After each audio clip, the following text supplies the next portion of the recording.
So we're now recording. Oh, I should have waited for CJ to come back.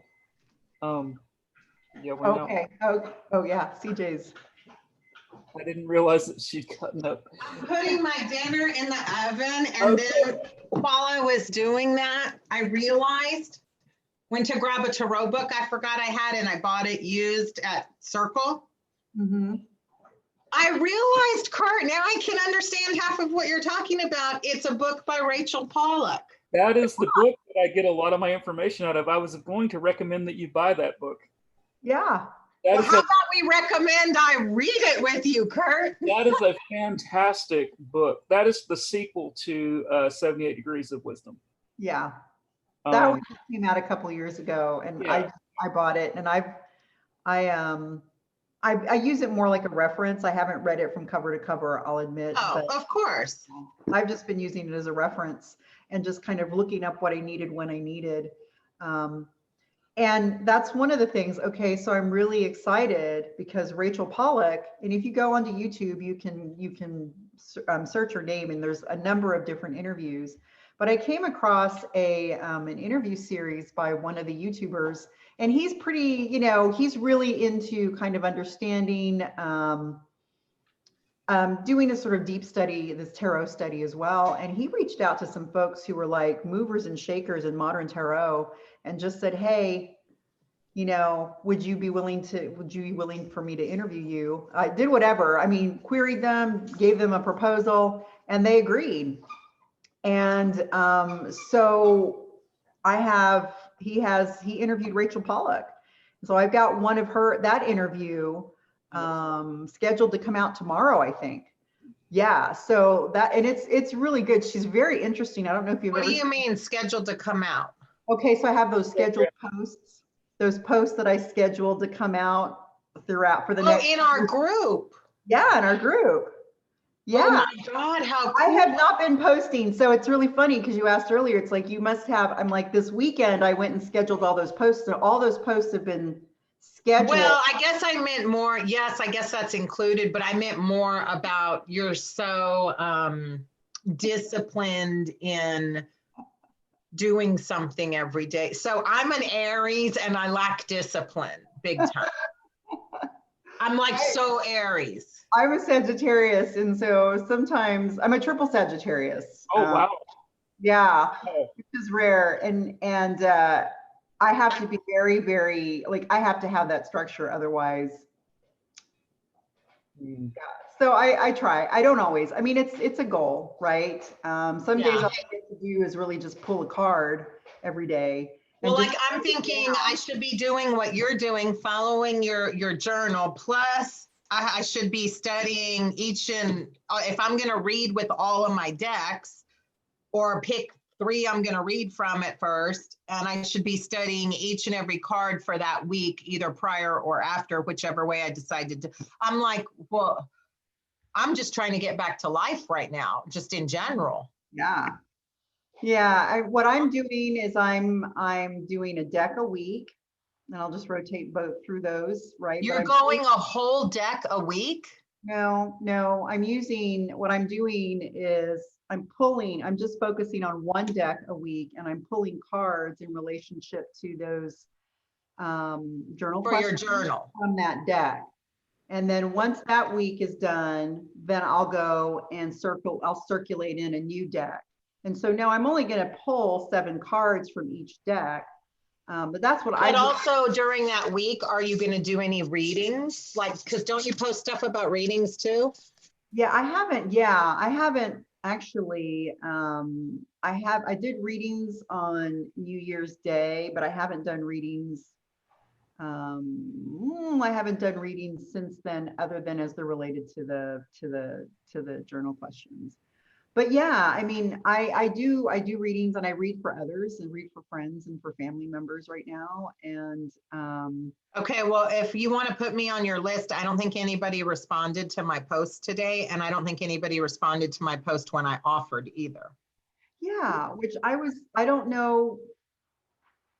I'm not sure why that was. I I don't understand, but So I would like a reading, but here's what I have to ask you in advance is just please make this a safe place of no judgment.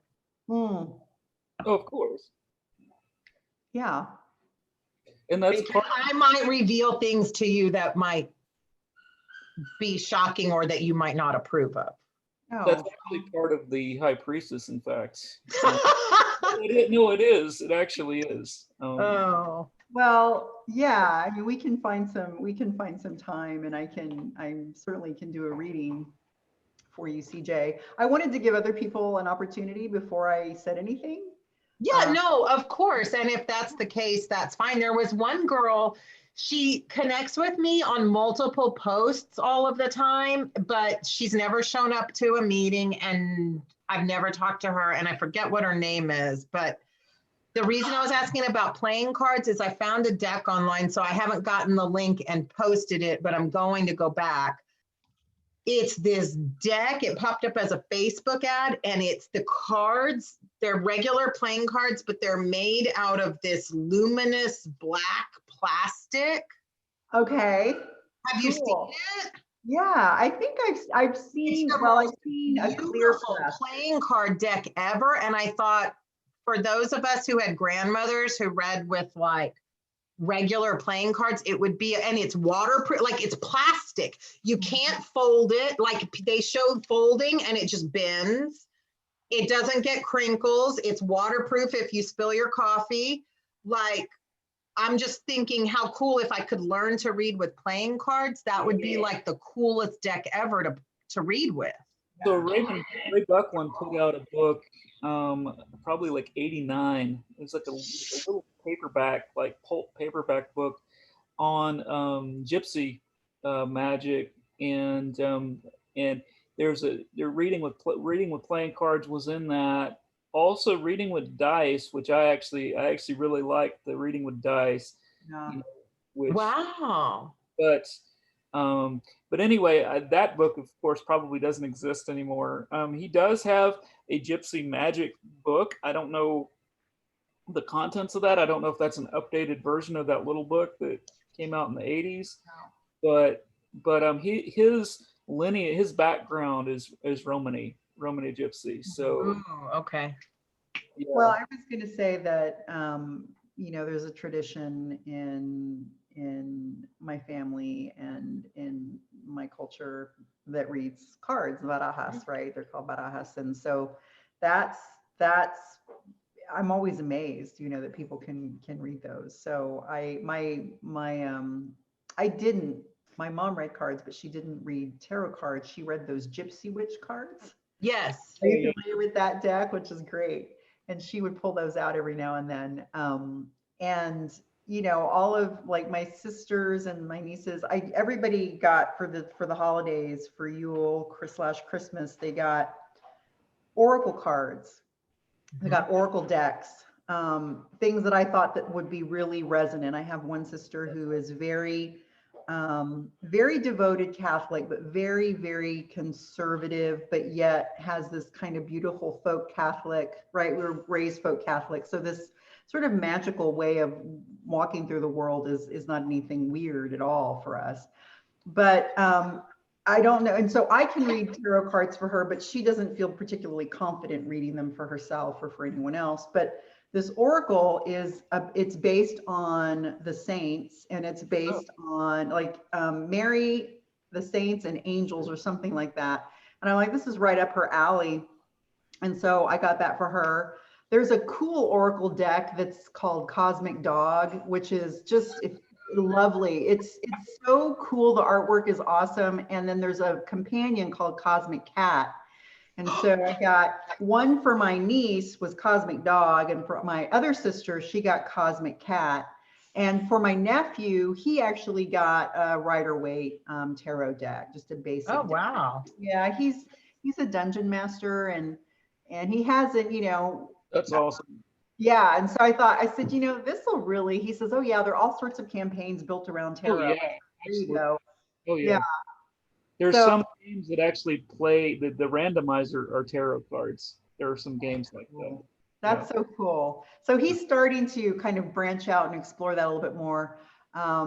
But you know, I mean, I'm the only one in the family really who has sort of developed this particular kind of skill set around the cards, and so they feel comfortable coming to me and asking me questions. My sister lives in Albuquerque, and usually what I'll do is I'll do a voice recording, and then I'll take pictures of the cards themselves, the spread, and then I set it up and send her the links in an email.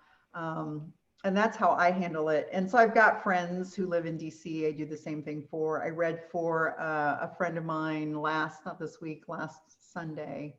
So yeah, I mean, I'm getting my practice in. I added another question to our the reflection questions that we had been playing around with, which is about, you know, how would you read this card if you did a 1-card draw for a client or a querent, and you know, so it gives us an opportunity to start kind of applying sort of how would you talk about this in relationship to reading for someone, right? So maybe we'll get to it tonight. If not, it's there. I added it, so you can always get back to it. But I posted in the chat the question, what words come to mind when you look at the High Priestess card? So maybe what we could do is sort of transition and kind of spend a little time with our High Priestess cards, or Kurt, you've had several cards you've been working with, but that you looked up. Those are so cool, by the way. I can't wait till we spend a little more time with them. But if we could take just a couple of minutes and then maybe in the chat, write our mini reflection on the High Priestess card. And so the question is, what words come to mind when you look at the High Priestess card? And I'll be working with the Dreaming Way one as well. Where's mine? I'll set my little timer.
You guys see inside.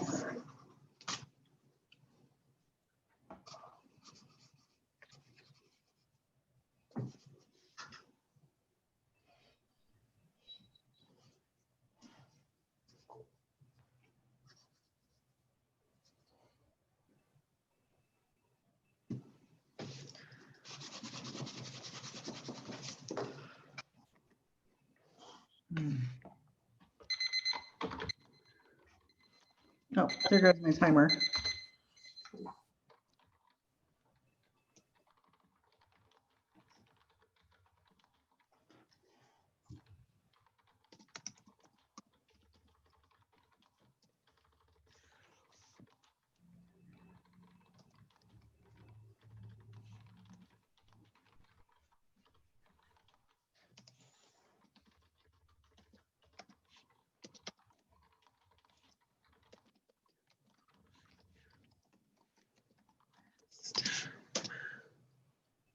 I'll be right back.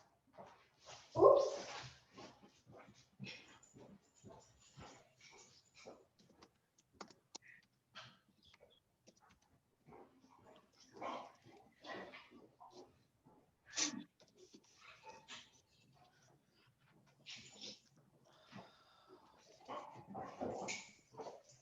You want to go outside?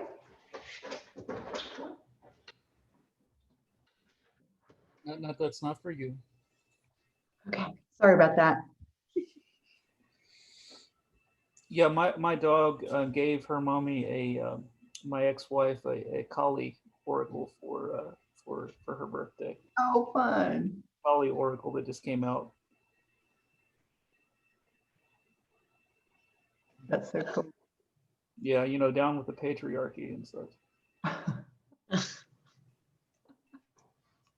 Yeah, Kali's awesome.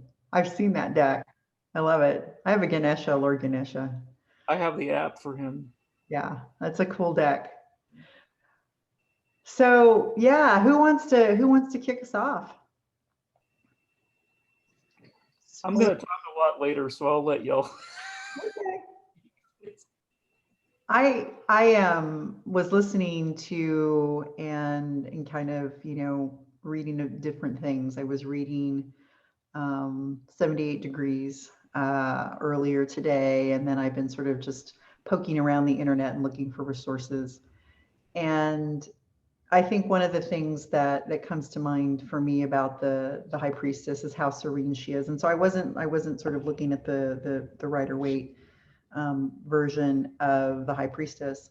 So I'm not seeing, although in this, I think maybe there's some pomegranate-ish kinds of images sort of suggestive in the back, right? They aren't really clear, but kind of looking at these sort of different symbols. But the thing about the high priestess, I was also listening to the tarot lady, who's pretty awesome as well. This idea that, the high priestess is not, when you look at her, she sees a lot, and she hears a lot, and she doesn't react to any of it. So you don't have this kind, she's very serene. She has tremendous composure, so nothing is really ruffling her in that sense. She is deeply knowing, right, and deeply connected to that, what the water is symbolizing that's behind her in the standard sort of Rider-Waite deck, as a connection to the subconscious or the unconscious, right? And then that is, and also a kind of connection then to the moon, and the moon energy in terms of the crescent.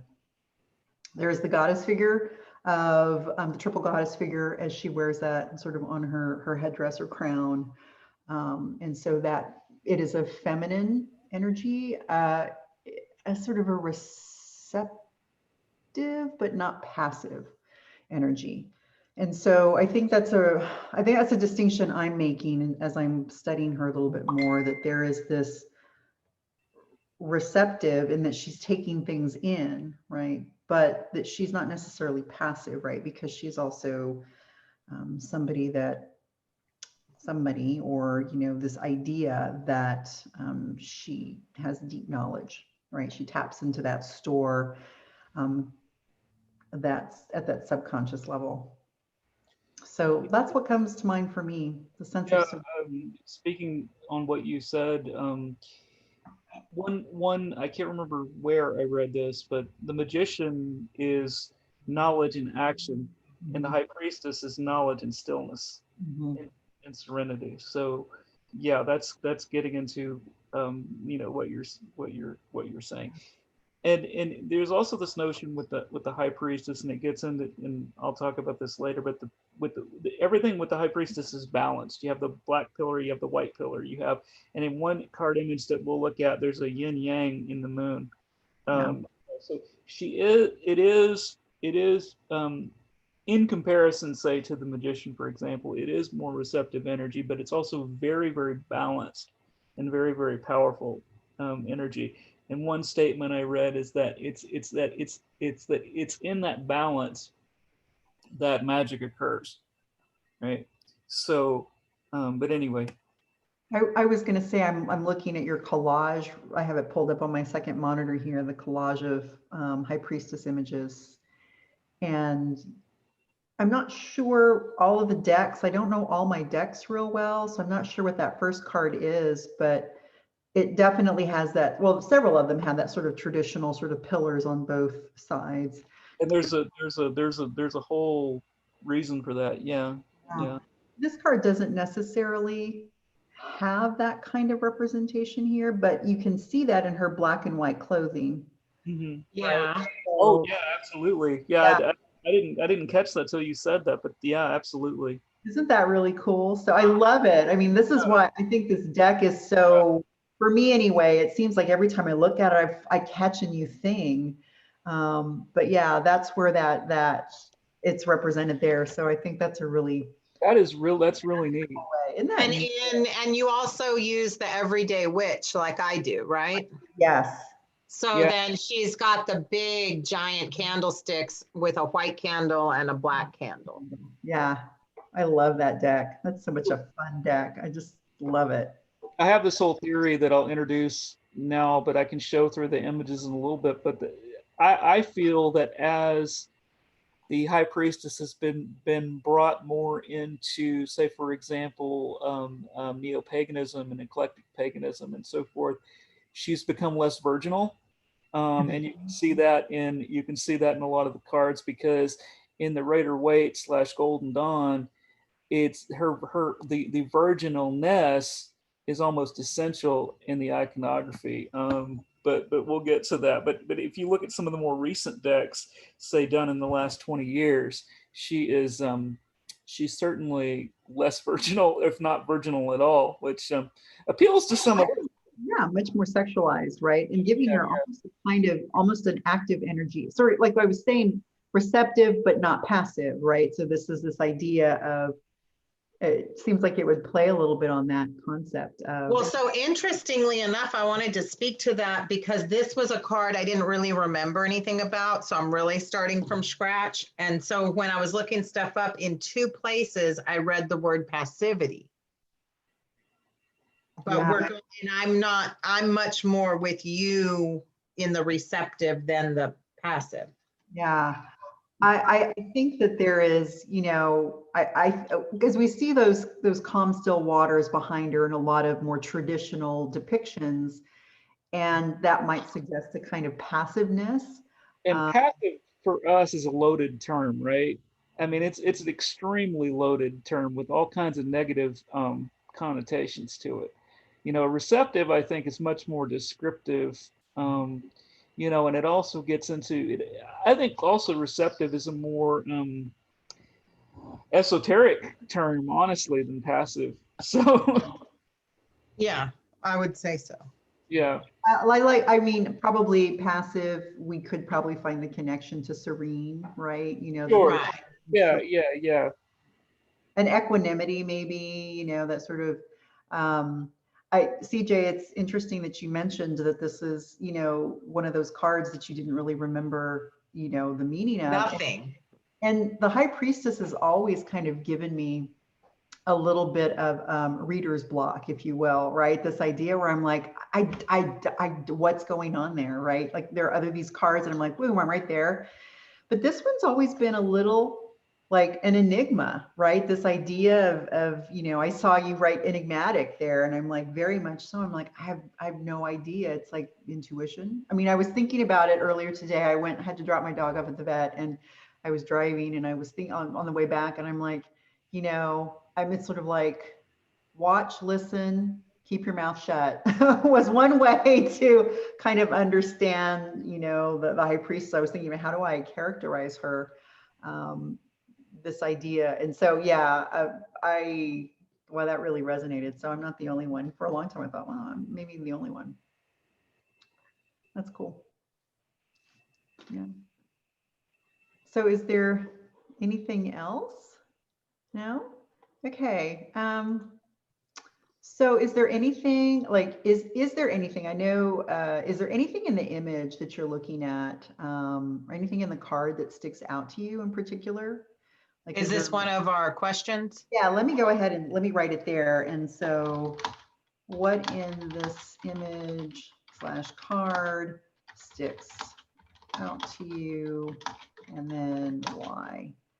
So yeah, when you look at the card, what is it? And it could be just a motif, maybe, however you want to focus on it. What is it that's really sticking out for you?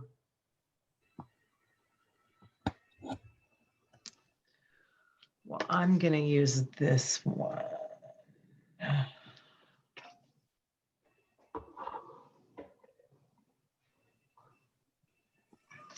She has this glowing.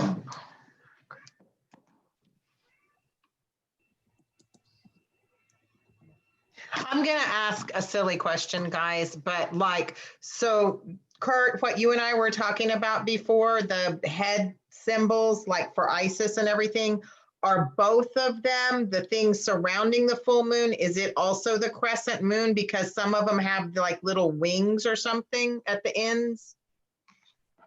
Right. It's just my understanding is it's two different stylized versions of the same idea.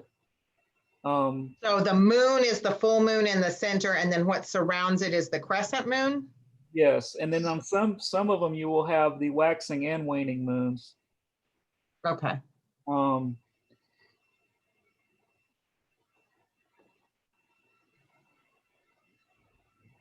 like Very interesting. for example, like in Dianic Wicca, well, Dianic Wicca particularly, but also different other traditions of Wicca, you'll have the high priestess will wear the crown with the full moon in the center and the waxing and the waning moons on either side.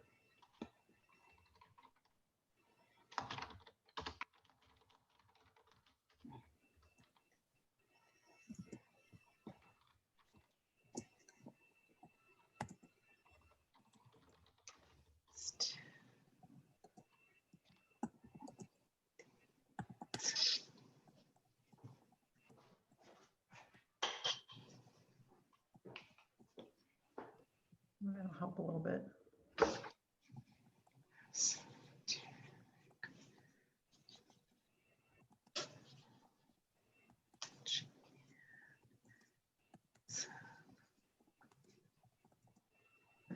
Okay, perfect.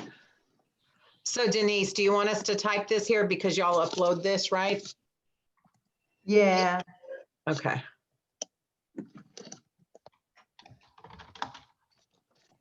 I'm kind of going on a weird tangent here.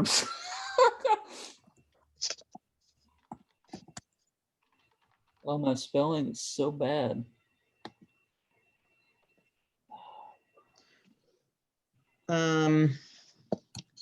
Glowing golden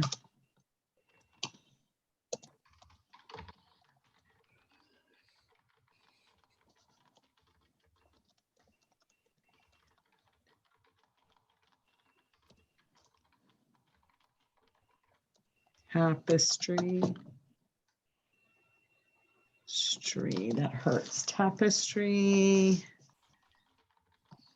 behind her. Oh, come on now.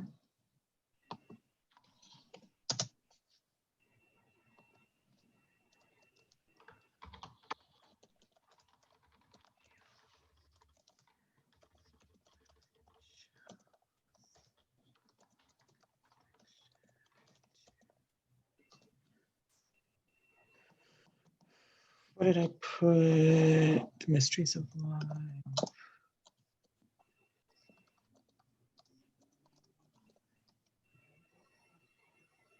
Esoteric knowledge.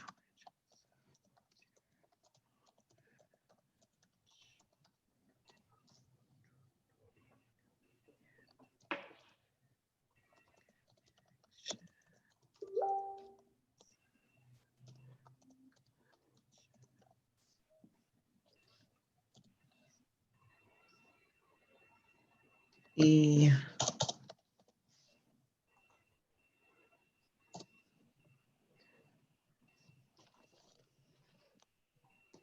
Now, again, Kurt, you're going to have to explain to me what the pomegranate means here, because I know it doesn't just mean fertility here. I remember us talking about that. Well, it can mean a lot of different things. So in this particular one, the card that I'm talking about is the shadow something journal, the shadow keeper's dream journal, dream keeper's journal or something. And see in her hand, it's like a glowing gold. I assume that's a pomegranate. Yeah, that's Glowing, and it's actually metallic gold glowing, like it's a golden light. So I didn't put anything about what that means to me, but that stuck out. And the tapestry that hangs behind her between the two trees looks like I'm going into a dream state of my subconscious, because it has stairways up leading to places that you don't know where they go to. I would gather that she's offering the pomegranate to the initiate, and it's very much a matrix Where thing. you walk through there and enter. The red pill or the blue pill or whatever that was, once you take Right, that right. pill, you'll be forever changed.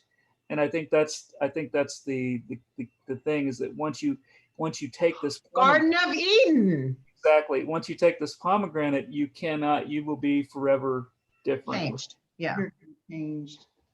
Yes. Yeah. And again, you have the Garden of Pomegranates, i.e., Garden of Eden, and then you also have, of course, the Persephone Hades. Mhm. Yeah.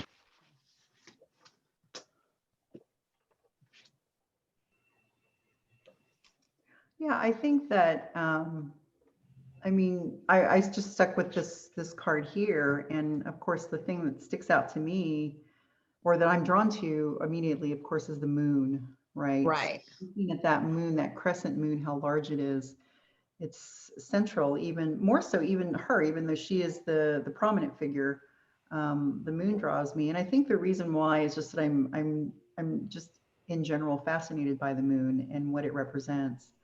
And I spend a good deal of time. So I think this potentially could be why I'm just sort of, my eyes go there first. Well, if I had chosen that card, my eyes would have gone there first too. Yeah, I mean, so that to me is the thing that, and I need to probably explore a little bit more why that is. It's not just it's pretty, right? But what is it about the moon, and what is it about the mysteries of the moon, as it relates to the high priestess, are particularly relevant. And right? did you speak to what you see? You didn't speak on here, but speak to what you see on the moon. Yeah, so I just basically said a very large crescent moon is where I'm drawn to, and I'm drawn to the moon in general, particularly the full moon. But this is almost like a full moon, even though it's very much a crescent moon, right? So it's this sort of largeness. And What do you think those things are on the crescent moon is my question. the actual objects themselves, like That they look like bubbles or whatever. like the surface of the moon. Oh, hello. Like the moon. So I'm looking at it as eyes that are seeing everything. So I was on a whole nother tangent. Oh, that's cool though. That's a cool way of thinking about it. It looked like eyes to me that, like, I guess I was going on the knowing thing, the all knowing, all seeing, omniscient kind of. Mm-hmm. So I was just off in a whole nother, you'd think I'd been smoking something. No, I think that's a cool way to think about it. I hadn't even really spent a whole lot of time thinking about it. Here's some more metaphors to think about with the high priestess. So, and I think Pollock mentions this in the Tarot Wisdom book, but so the Golden Dawn and Crowley and so forth, they very specifically attribute the high priestess to the moon astrologically, not the moon card, but the high priestess, right?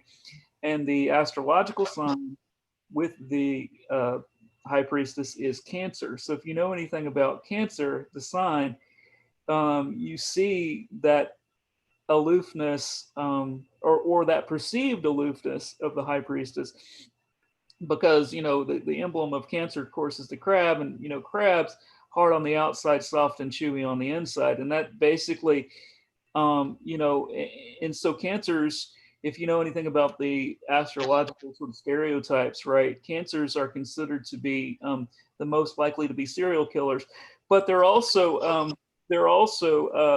because they are so driven by the moon, they are so controlled by the moon, and the moon obviously is changing. Is the moon in a Cancer person's mood will change like the phases of the moon. However, Cancers are also capable of the most deep and endearing love of any sign of the zodiac. So you also have that aspect of the high priestess as well.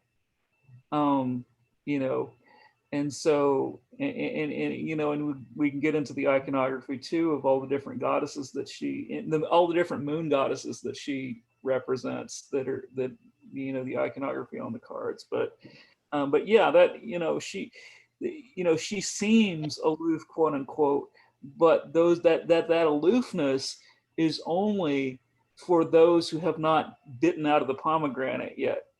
See that she's holding out in your card, CJ, the pomegranate. Uh-huh. Once you take a bite of that pomegranate and you become hers, right? What is open to you is the deep and abiding love of those waters that she's sitting in front of. So and that's what we get, and that's what we get with the moon too. It's like the moon, we never really see our vision of the moon is governed by what we are able to perceive, based on our position and so on and so forth, whether we're seeing the full moon, the part, so it's very much like that. And yet some people can feel the moon, whether it's via the menstrual cycle or whatever. People are indelibly connected with the moon because of. It's really interesting. I think you make a really good point. There are days when I lose track of where the moon is in its cycle, right? And I'm postmenopausal. I mean, just, too much information, but I'm not being sort of like Reminded every month. reminded, right? And so there's this point at which that I will open up my back door and the full moon will just be peeking through the trees, and it catches me off guard, and I'm like, that is the most gorgeous thing, but I can feel it, right? I feel like I can feel it even before I open the door to look out and see it. So I always am so beautifully sort of she takes my breath away every time. Especially when I'm caught off guard. Well, it's a stereotype, but I have I have a friend, it's a good friend that works for the unemployment office, and she's always, when the moon is full, she knows that people are going to be calling with the crazy, No, and as a school teacher, it was the same way at school. Like the kids would just go crazy. On a weekend of a full moon, an emergency room in hospitals are much busier and than any other weekend. So a weekend at any other point. And I've known a friend who was an emergency room, an ER nurse, was a trauma nurse specialist, and he said every weekend. And it was sort of like, damn, when you get a schedule, he'd be like, I'm working the full moon weekend. It's like, and so right. it's really interesting that we have this sort of craziness associated with, or rather, this sort of spastic energy, frenetic energy associated with the full moon, etc. And yet, the high priestess is serenity. so that's Well, I mean, the full moon is really only kind of suggested in a lot of the depictions. So Yeah, it's always a crescent moon in every single card I have. there is the triple goddess sort of representation, right? And it's sort of the moon in its fullness kind of thing. I'm not just a full moon, but it's various different phases. And so, yeah, I think that's a really interesting, it's an interesting connection. And in this sense, I guess this is, at least what I've read, is that the moon is really in the water about that connection. Well, the moon is about the connection to the intuition, right? And that sort of intuitive sense and that intuitive knowing, and turning in and listening to an internal voice and not necessarily being drawn, not drawing your attention away from that internal voice. You have to be quiet and serene in order to be able to hear it. If you are frenetic, if you're like, your world is chaotic, I'm not saying that you can't hear that, but it's harder to hear, I would argue. So yeah, in that sense, I think So if I wrote intuition down as one of the words I think of for this card, do you not think that's? Oh no, it's yeah, that's the buzzword for the high priestess is intuition. Okay. Okay. Yeah. Well, you had just said moon, and I thought, oh, I have my cards mixed up. No. I mean, I think that's, yeah, I think, Kurt, what you said earlier in the week when you posted is that when we were talking about reading reversals, I guess that was last week actually.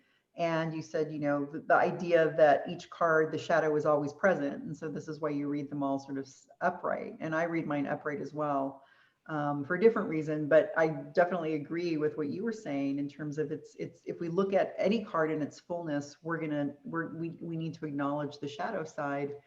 of the card too. So yeah.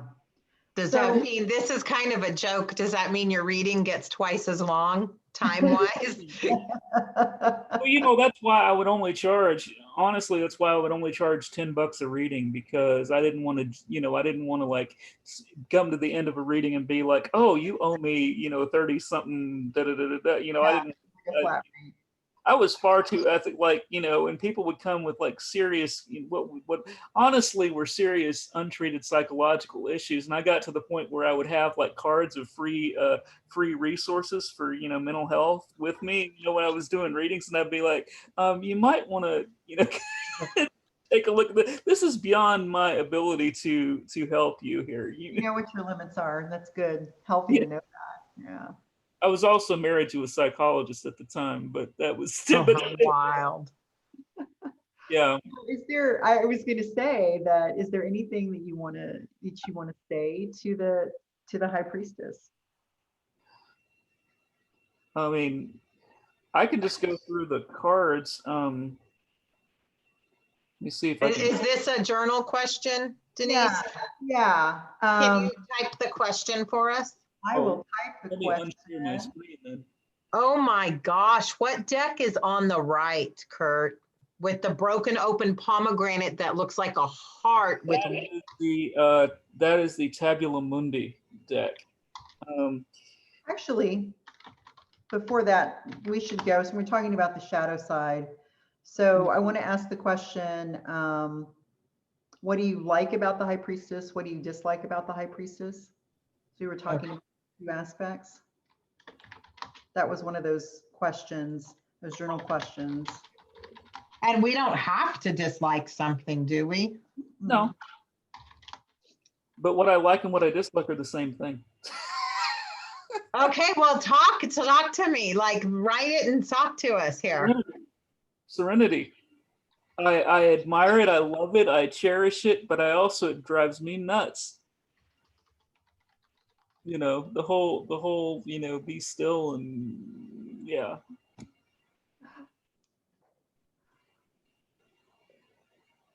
So it's a big conundrum, right? Well, so she's very grounded. I hadn't written that word down yet, but that's a good word to add here. That's part of why the Rider-Waite pictures her sitting, in fact, because it's supposed to be contrasted to the magician who's standing. She is definitely the grounded one.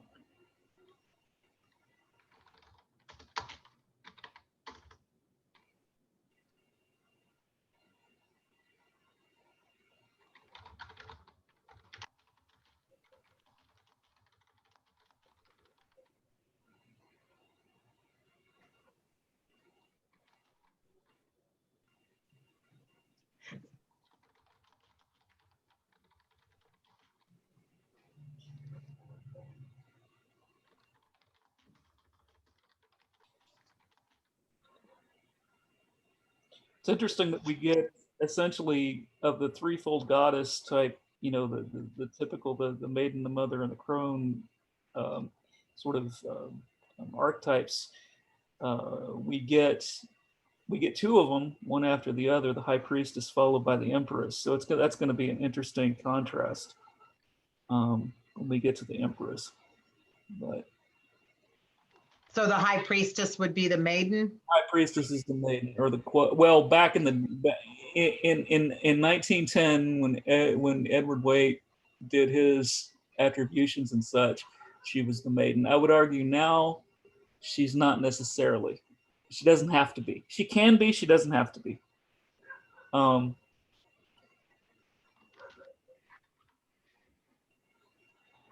Okay, so what I like, her composure, right? She's not ruffled by what she sees or hears. I really like that. So she can walk into any circumstance or situation and be who she is fully. What I dislike, I need to explain this and I didn't want to type it all out, but it's this idea that she isn't a talker. So she doesn't reveal this to you. This is something that you have to experience, you have to accept go on and experience this in that sense. So it's an invitation to, but certainly not going to do the work for you the way that I think talkers sometimes can do, right? So her sense of receptiveness and composure and not needing to talk, right, metaphorically, then if I want to engage with her, I have to move into a different position in order to do that, right? And we've already talked about some of these things earlier, like the red pill or the blue pill, right? Take a bite of the apple, you know, these kinds of things. And so it's that sort of thing that says, and the only way for me to then to fully understand that too is to be willing to go on that, to deepen that journey even further, right? So that it doesn't come easy, right? It certainly is not something that comes easy to me or anybody who is, I think, engaging with her. At least that's been my experience with my relationship with the High Priestess. It's interesting. What came to mind as you were speaking is that the Bhagavad Gita says that the yogi, the true yogi, is equipoised in happiness and distress, and that's what she is, you know. And also by remaining stationary and having the initiate, or however you want to frame that, you know, come to her, it's very much in the tradition of the guru disciple.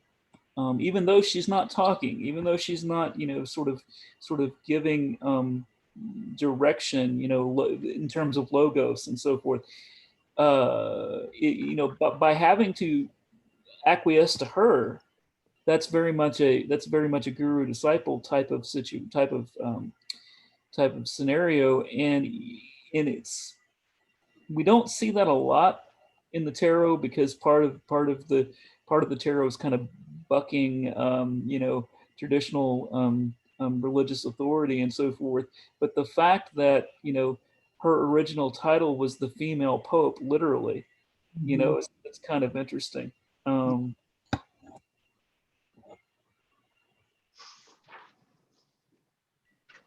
then I know I had one other question here. Well, I have a few more, but in the interest of time, and I want to get to the cards, the collage that you put together, Kirk. So Yes. that's a really cool thing. And I guess the last thing for me, that I would post as a journal question here is, what do you want to say to the High Priestess? And what was your extra question this week? So the extra question is, if you did a 1-card draw for Corinth, who wanted to know what to expect this week or next week or whatever, and you drew the High Priestess in this case, what would you advise the Corinth? So that puts that little bit of application piece.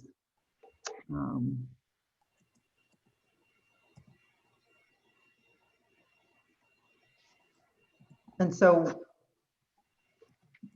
there's that question. What do you want to say to the High Priestess?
how do I watch, listen, and shut up better? You know, help me to fine tune my discernment and help me to be serene in being, in watching and listening and talking and not talking actually. I have a really hard time letting things go, especially when I see what I perceive as a kind of injustice, right? And not all of it, they may be there may be injustice, but it's not necessarily wise to speak to each and every one in that moment, right? And so this is, I think, my kind of quintessential, how do I just not let it go, forget it, but how do I just sit back and allow myself to watch and let, it's about fine tuning my discernment and understanding a situation more clearly, with much more clarity than I can sometimes muster in like those first few seconds when I feel like I might just be kind of like not like an intuitive thing necessarily, but certainly a kind of reaction thing, right? Which is I think a different thing, but yeah.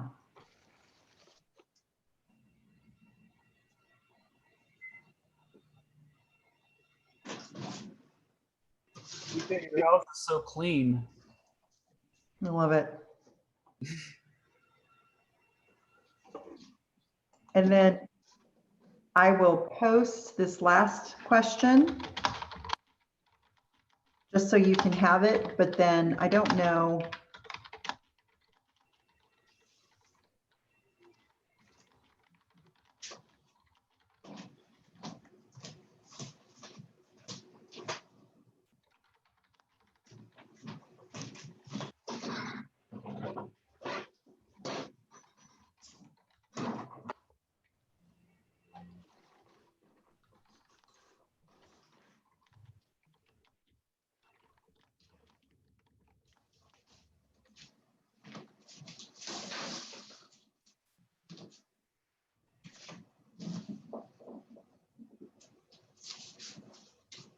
That's a little bit about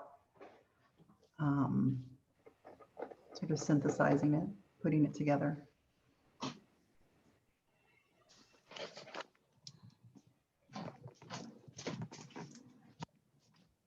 So if you did a one-card draw for a parent who wanted to know what to expect next week, and you drew the High Priestess, what would you advise the parent?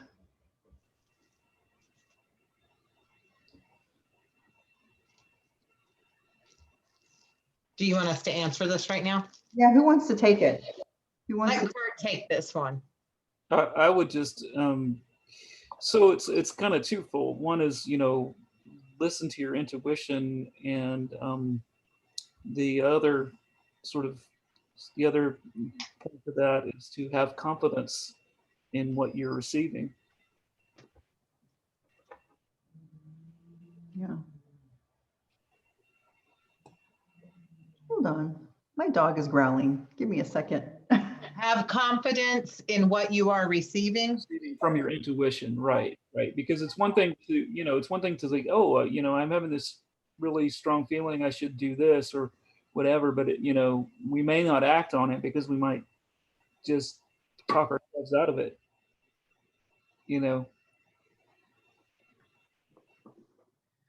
And the High Priestess is in one sense is a call to do things differently, right? Is a call to do things, according to the intuition. And I mean, there's different meanings. Like if you read the divinatory meanings, like, if the High Priestess shows up in a reading, for a male, she could represent the woman in his life. I mean, of course, that's, who knows how old that statement is. You're not necessarily thinking about, well, what if the person's gay, or I mean, it's a very, sort of old school gender norms there, but but certainly the whole intuition aspect of the High Priestess is pretty universal. Mhm. Well, I got confused when I said I had written intuition, but I hadn't written it up there. and she mentioned something about the moon, and the moon has to do with intuition. I was like, that's when I started to get confused, and I thought I had the wrong thing. Well, see, the crazy, the sort of whack job aspects of the moon that we were talking. That's not a politically correct term, but the sort of The lunacy, lunacy. that is the moon card. That's not the high priestess. That's the difference, right? So the sort of the pull, the sacred pull of the moon. That's the high priestess, whereas the kind of lunacy, if you will, that's the moon card.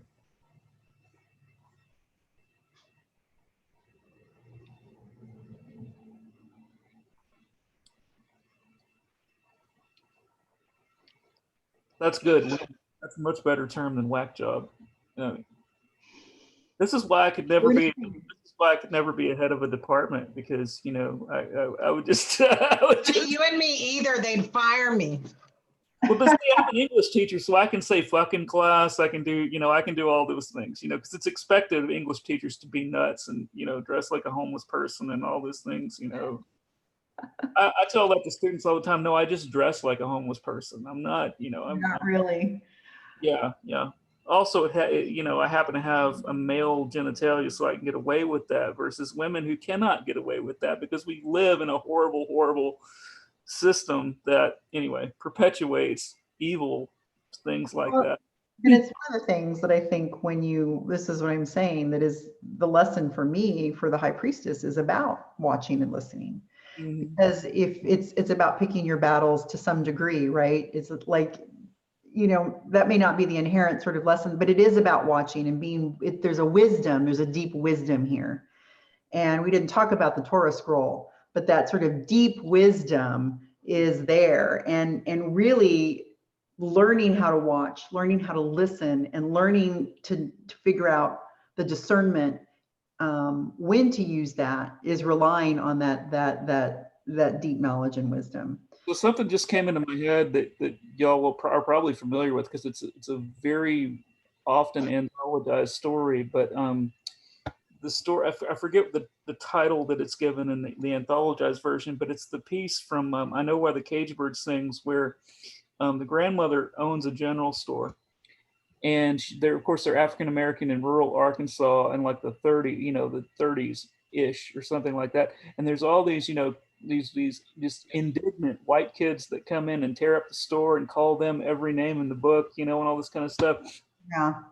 And Maya Angelou, as a little child, is just completely, she's like, Mama, why don't you react to that? Why do, and for her grandmother, what's important was the dignity, the dignity, the serenity, that there was power in that. There's power in that dignity, and that she was demonstrating that, she was not going to lower herself to behave in that way, and I mean, and the fact, the raw fact of the matter is that the African American family that owned the store was by far more successful than but yeah, it was that dignity, and I think the high priestess on one level, represents the dignity, or rather the sort of je ne sais quoi, if you will, that infuses that dignity, that makes that dignity possible. Right, that's the hidden waters of the high priestess, right? Is what makes that possible, that strength that makes that possible.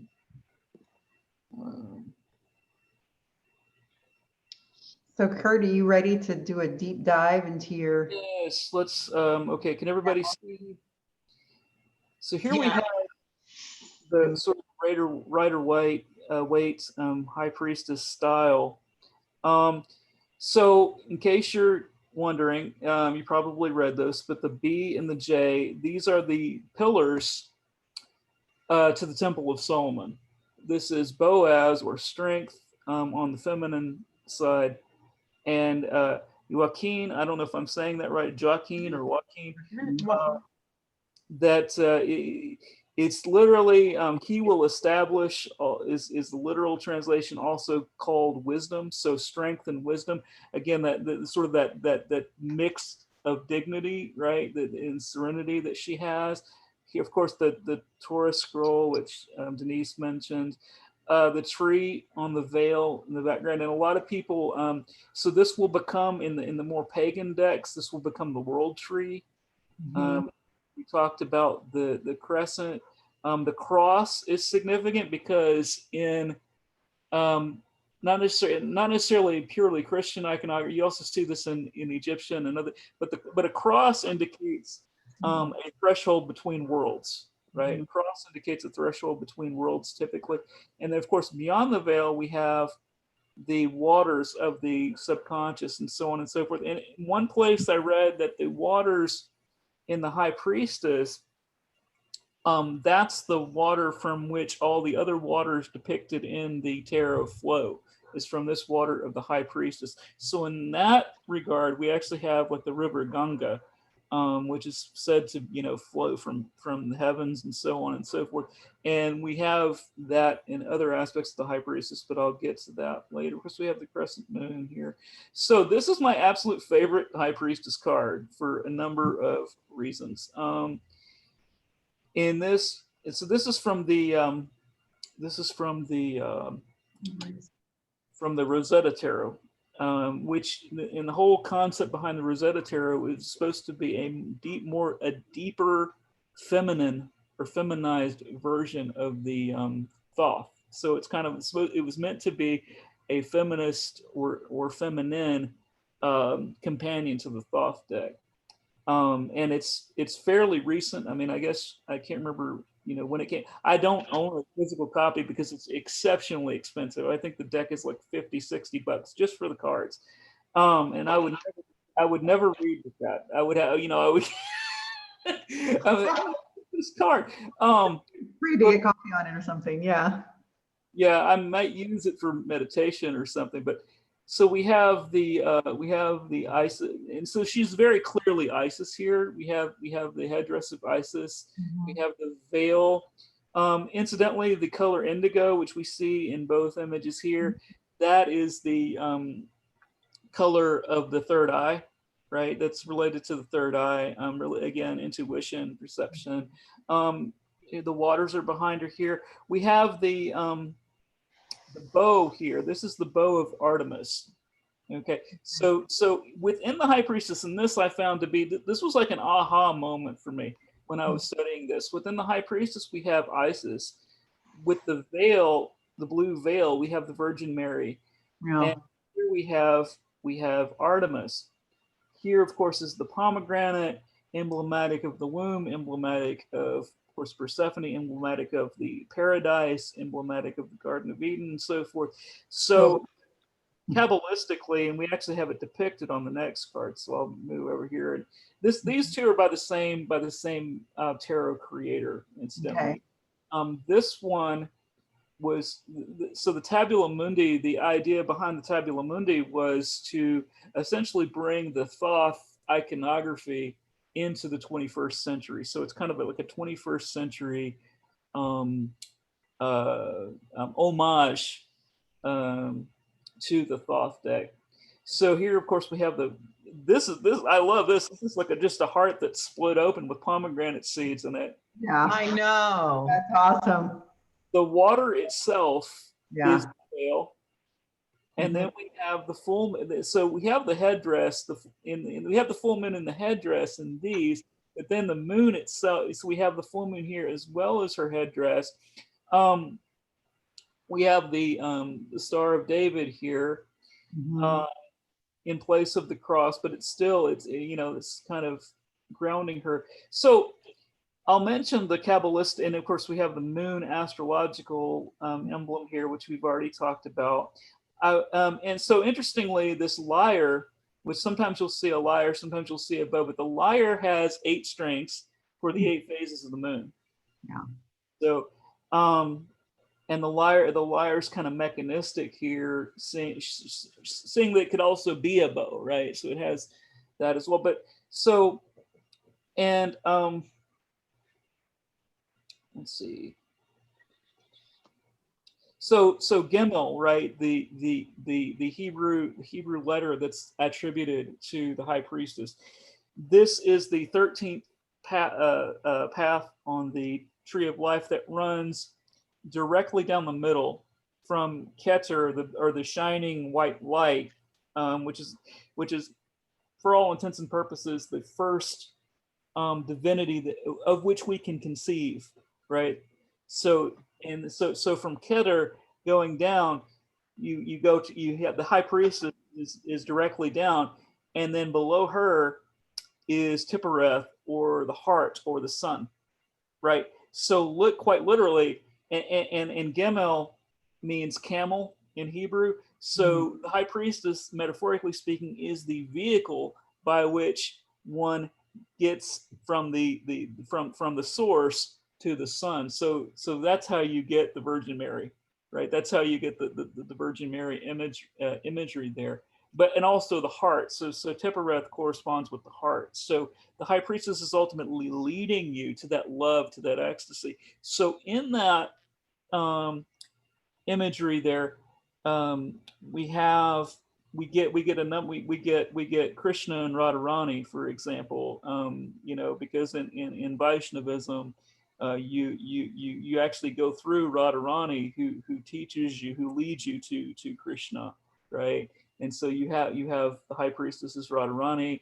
You have there's any number of things here, but incidentally, with the high priestess version of the Virgin Mary, the Virgin Mary you have is Our Lady of Lourdes, La Virgen de Guadalupe, right? Those are the high priestess. The Madonna and so forth. That's who we're going to see in the Empress.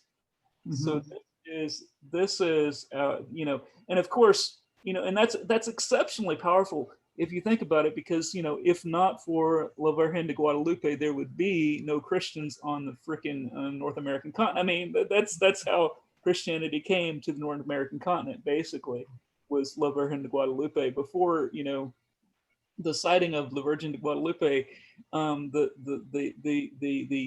native peoples were basically just doing Christianity by the numbers to not get beaten.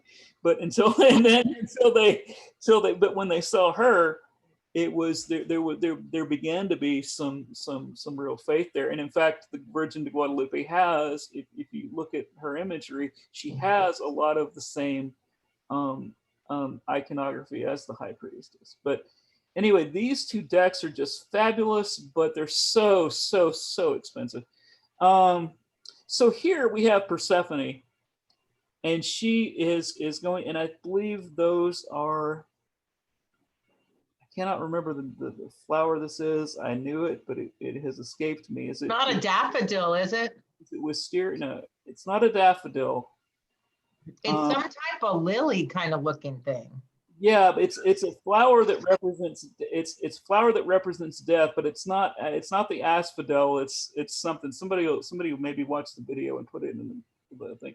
But here she's got the pomegranate in her hand, right? Because she's having to take a bite out of the pomegranate to go to the underworld, right? To go or and so forth. And incidentally, the mythic deck, this is a card that they actually play with the order of the of the major arcana to fit more with Greek myth. So the high priestess is not number 2 in the Greek myth deck, but that's okay, because part of art, right, and making art your own is knowing when to break the rules. Right, Shakespeare, who tightly wove sonnets and so forth, broke his own rules repeatedly in the sonnets. And when he broke a rule, it was always to make a point. Like if there was a line that didn't fit in the structure, that line was very, very important. Right. So, in changing the positions of the cards, any tarot creator who does that, they're doing that to make a very important point with whatever system they're working with, right, or whatever inspiration they're working with. Now I love this. Like I read that. I one of the only reasons why I even get excited about academia anymore is because I like to learn new stuff. And so I learned something new when reading about the Lady of the Lake card, because with this card there was a Lady of the Lake story that I didn't know. So apparently in really, really old Arthurian stories. Um, Arthur was not raised by Sir Kay. Arthur was not raised by Merlin. Arthur was raised by the Lady of the Lake, right? So, so you have the Lady of the Lake or the High Priestess as teacher, right? Um, and I just thought and she also, instead of giving him a pomegranate, she gives him Excalibur, this, his sword and so forth, which I just thought that was fabulous because I'd never heard that story, but here you have her as sort of the keeper of the wisdom. You have her this sort of keeper of this gateway to this other world. In this sense, taking Arthur to the other world and raising him and so on and so forth. You also have, and Joseph Campbell talks about the Arthurian legends as being quote unquote Oriental in the academic sense as well as Western. There are Oriental elements to them, and you get a sense here of Ganga, the river Ganga. The story of Ganga. She basically, after a bunch of stuff, she ends up having a son. Dhritarashtra, who basically she takes and raises. In another world and brings him back to his father when he reaches a certain age, and then he ultimately becomes one of the major heroes of the Mahabharata war. But there's this whole again, it's this notion of the water being personified as female, and the female act that water, that goddess acting as teacher. So I thought that was interesting. Now, this one is really interesting. I don't know why, because remember this deck is the Dark Goddess, this one here. And I don't know why they chose, well, I kind of do, but they chose Isis as the magician, not as the High Priestess. Maybe they were maybe they were just trying to buck the, oh, well, that's going to be a standard, everybody's going to expect Isis to be the High Priestess. But anyway, but here they choose Pythia, and Pythia is not a single goddess. Pythia is an order of oracles, but it's really interesting because the story behind it is that so Pythia was basically on the order of, or was a oracle of Gaia, Earth goddess, and her representative was this python, the snake, right? The snake was supposed to guard guard the navel stone at the Oracle of Delphi, which is supposed to understood to be the center of the world. And this theme will come back in some of the other High Priestess card about being at the center. But so the Oracle of Delphi was supposed to be at the center of the world, and the python was supposed to guard it. Well, Apollo comes in and Apollo kills the python and takes over the Oracle of Delphi. So once Apollo moves in, the Pythia, they speak on behalf of Apollo, not on behalf of Gaia, right, or Gaia. But what the story says is that the python's voice can still be heard. And so she's still hearing the python's voice and taking advice from the python, even though the python's been slain.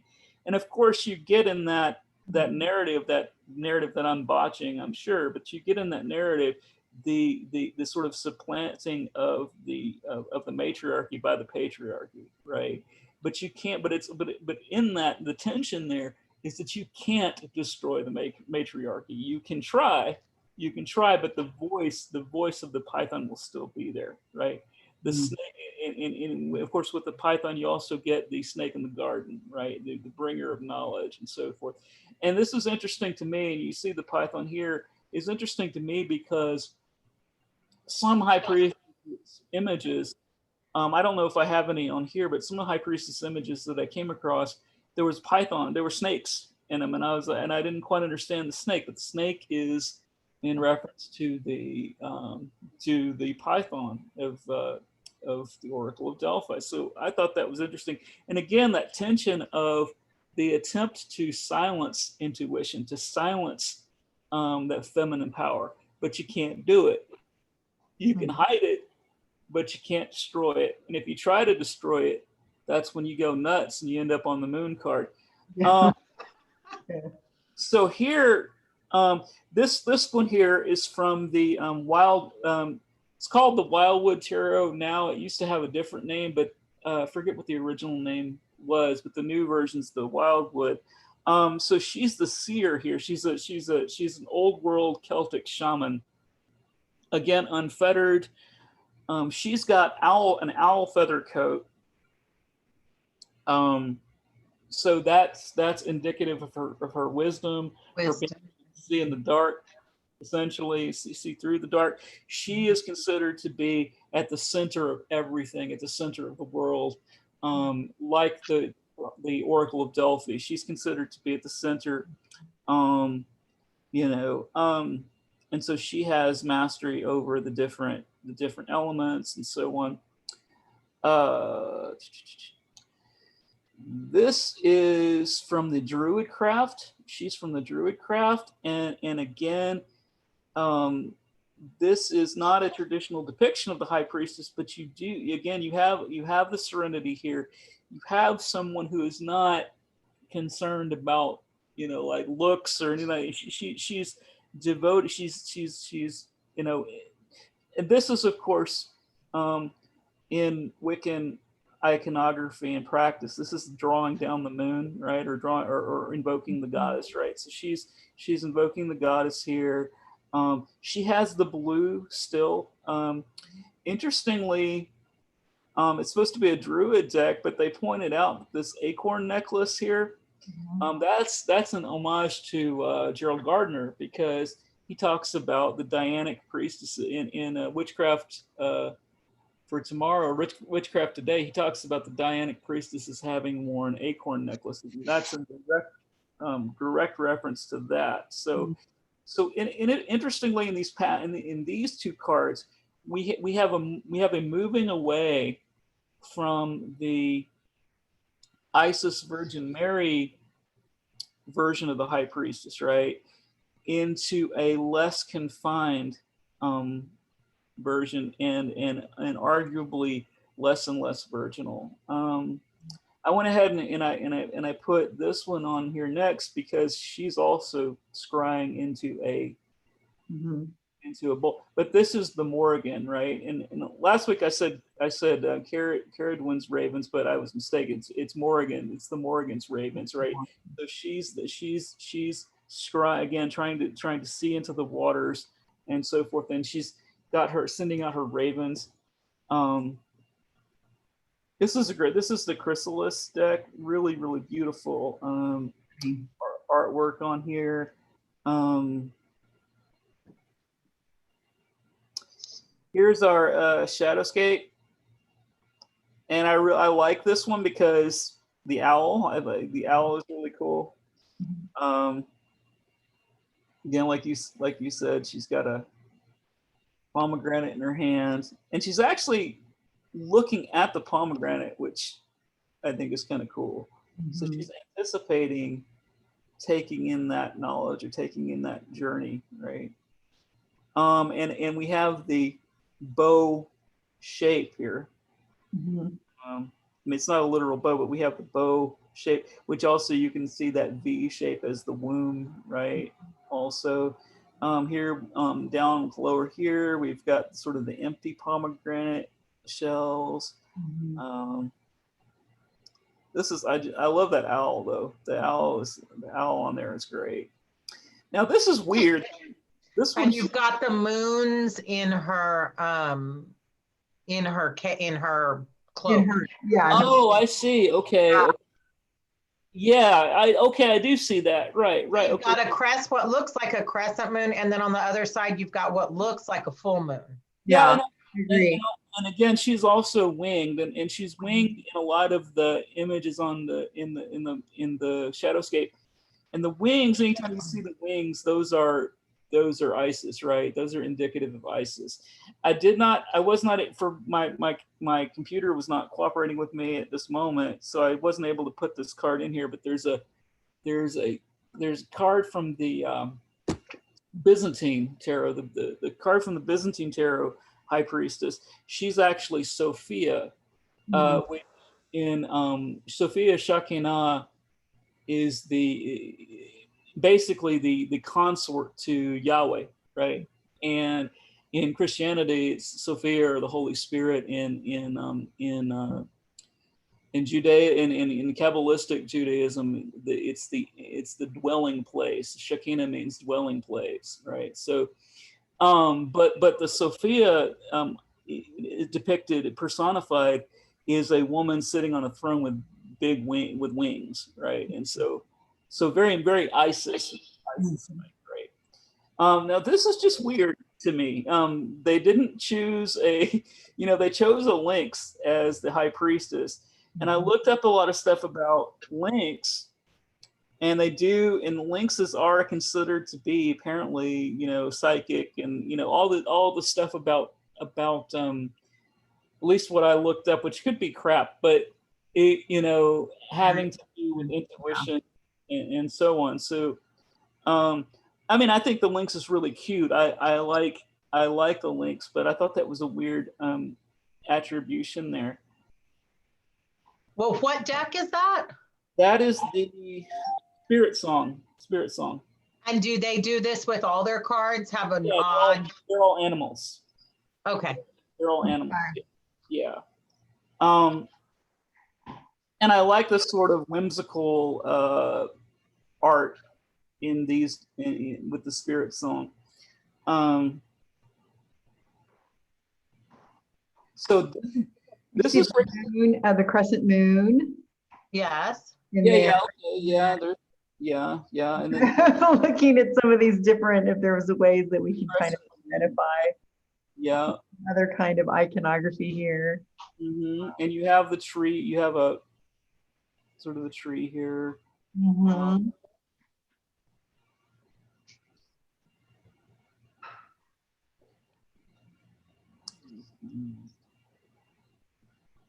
And then they give you the written sort of code keywords. Yeah, they don't give you a whole lot actually with No. the spirit song. Because I looked at it and I was like, are they going to explain why they don't explain why they picked the links, but again, the links is beautiful. I appreciate her very very much.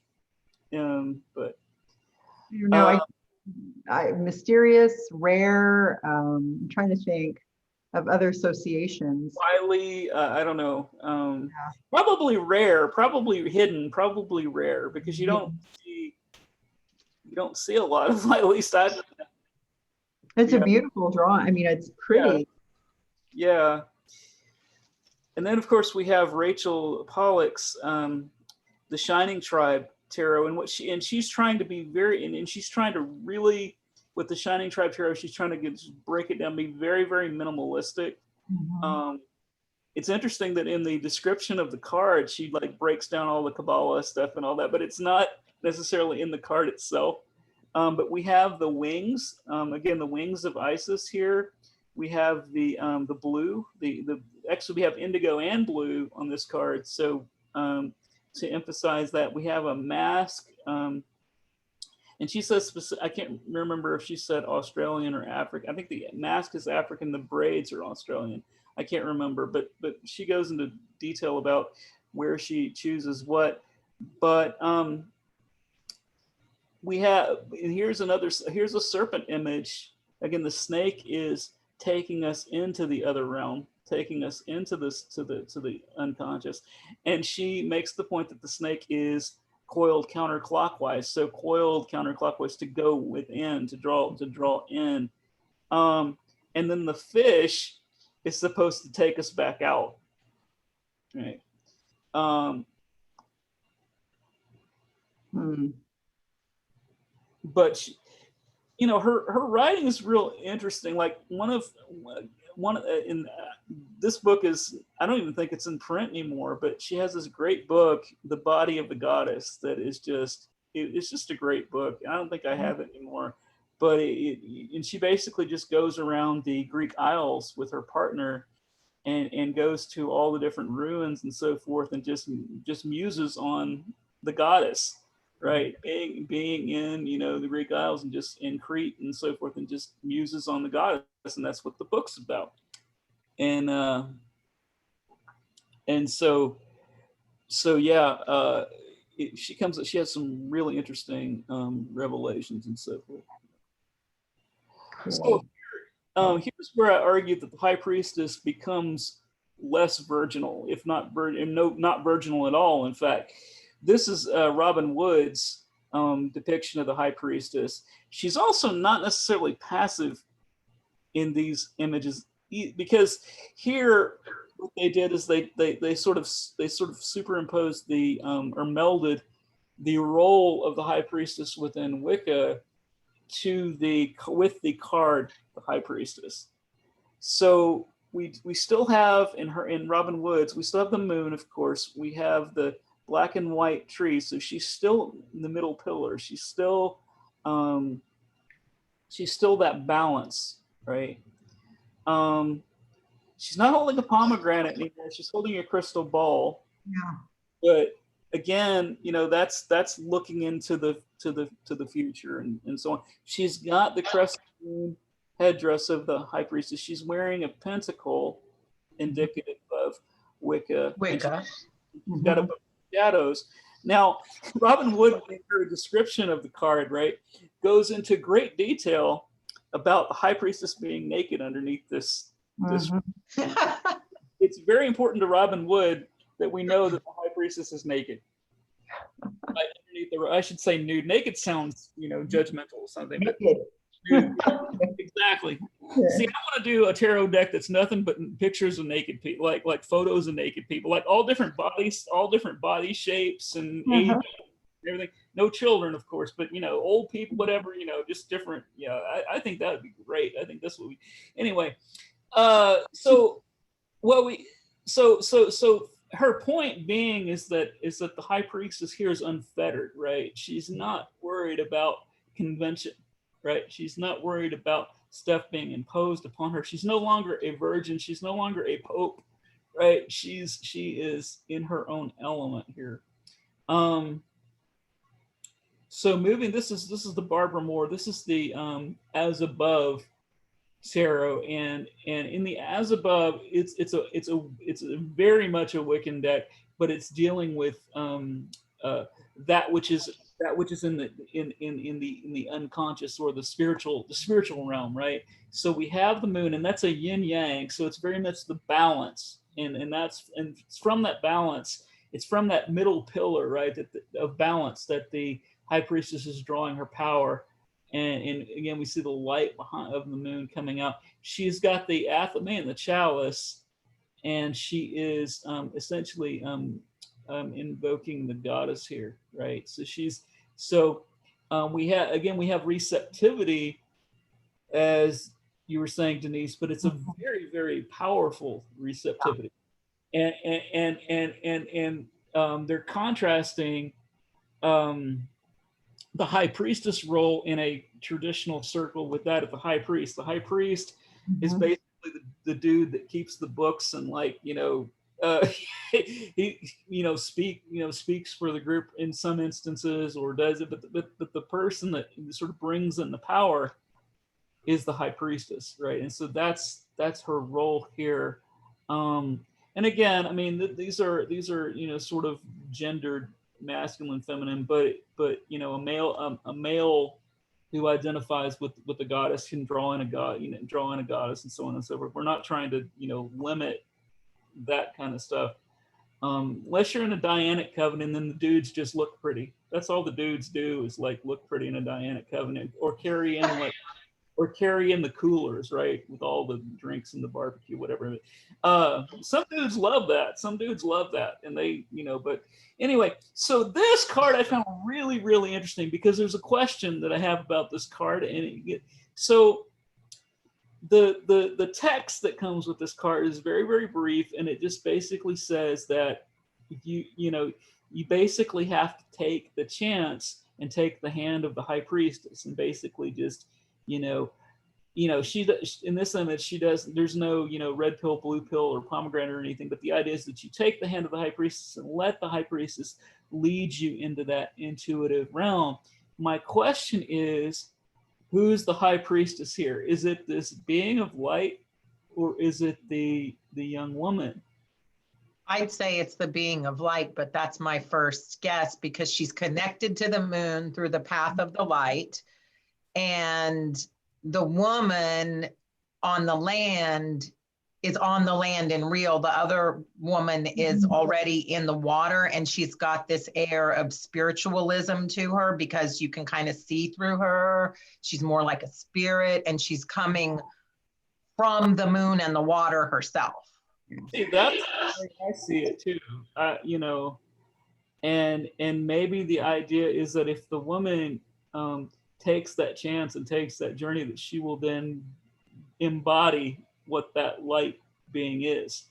You know, like, you know, maybe that's, She'll become one with it. yeah, yeah. Okay. I mean, maybe that's to it. Yeah. Say that again, Denise. There's that point of connection. Connection. Okay. yeah, because they've got their hands together here. Yeah. And she's already You're making me fall in love with this double deck. Yeah. dressed like the high priestess, right? But interestingly, and I just saw this, she's not wearing the crown, right? She's not wearing the priestess headband, and she's not wearing the, as far as I can see, she's not wearing the the rings, and apparently somewhere the bracelets, and apparently Robin Woods is, although I don't. She makes a big deal about her priestess wearing the bracelets. I just don't see them. Maybe they're like right over here. Oh yeah. You know, maybe there needs to be a borderless Robin Wood deck with all the images. You know, yeah.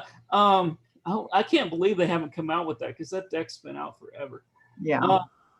So, and then I just put the Osho, because I mean, that just kind of smacks you in the face. Inner voice. That's what they, you know, and they add, the Osho folks add dolphins, which I think is, or no, those are, yeah, or those whales. Yeah, those are dolphins. Porpoise. Well, yeah, dolphins. Yeah, I Or mean, yeah. porpoise. Yeah. And Is then there a difference, Denise? I think porpoises are snub nosed, but these are more, Yeah, dolphins are much more. there Yeah. is a difference, at least according to people that, yeah, fish out in. So what are these dolphins? They look almost like, one looks like a dolphin, one looks like, I don't know, one looks like a porpoise, but maybe. Yeah, but you have you have two crescent moons. You got basically a full moon. I mean, the whole thing is basically, the whole image is basically a full moon. You've got the waters coming in. The quartz crystal. Through the crown, the head. Yeah. Yeah. Yeah. So I don't know do y'all know who Osho was? Like, This is Osho. Is this Osho from like a guru in? Yes. Yes. Yeah. Yeah, he didn't make the deck. I mean, his followers obviously created the deck after, posthumously, right? I mean, some of his writings are okay. A lot of the stuff that they did in his city, you know, out in the middle of nowhere in Oregon, was kind of questionable. You can watch the documentary on that. I've watched it like 4 times. It's Oh yeah, no, it's pretty, it's interesting. Yeah. Yeah. I you know, I was a Hare Krishna for a long time, so I can, yeah, but so, and here are Rachel Pollack's questions. CJ, these questions are in that book, or in the Tarot Wisdom book. At the end of every chapter on a card, she has these are actually their reading. So if you're going to do a reading to figure out how you personally connect with the High Priestess, these are her Thank you. questions. Yes. So what is deep within me? So yeah, that's the inner connection. How can I know it? Which I think is like really, really essential. Like, you know, if you're talking to a querent, that would be something, you know, to ask them, like, how would you know for yourself? How would you know if something were, you know, what would you need to see, or what would you need to encounter to have this verified for you, right? How can I be true to it? So how do you follow through, right? And what do I need to give out? So from that, what should you do with it, right? Once you have this new wisdom, or once you know what's deep within you, what do you do with it? And then what do you need to keep to yourself? Which that's always my problem, because I always share too much information. People always like, damn, I did not need to know. I did not need to know about your hemorrhoids. Anyway, see, exactly. See, nobody needs to know about that. But that's part of her lesson, right? It's like, how do we keep our own counsel? Yes, and that, Oh, I just pulled out my book too. Oh, cool. Yeah. Interestingly, too, and now that we're talking about this, there's a very sort of, and we could see her here as Kuan Yin as well. This is probably, we don't get a whole lot of explanation, but this probably is indicative of Kuan Yin, the face here. But this always smacked me of samurai, and you could think of this as kind of like samurai values or Bushido values in a way. Like in Bushido and so forth, you're not putting all your cards on the table. You're not. It's a very sort of subdued way of being, in a sense.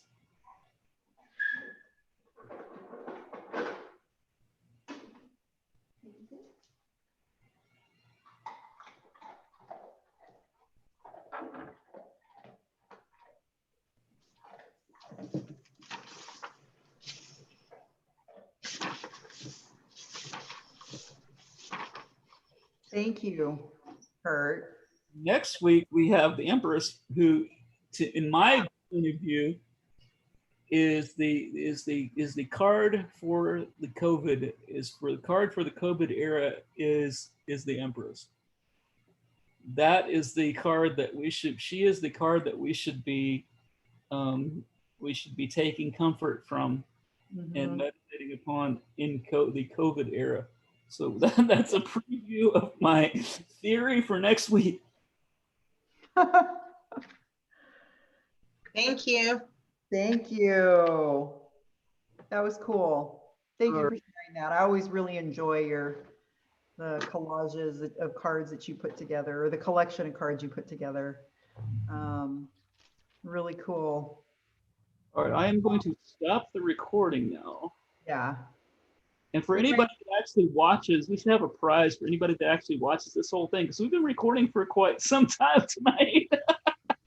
Okay, stopping the recording. Yes, I will. They can always do it.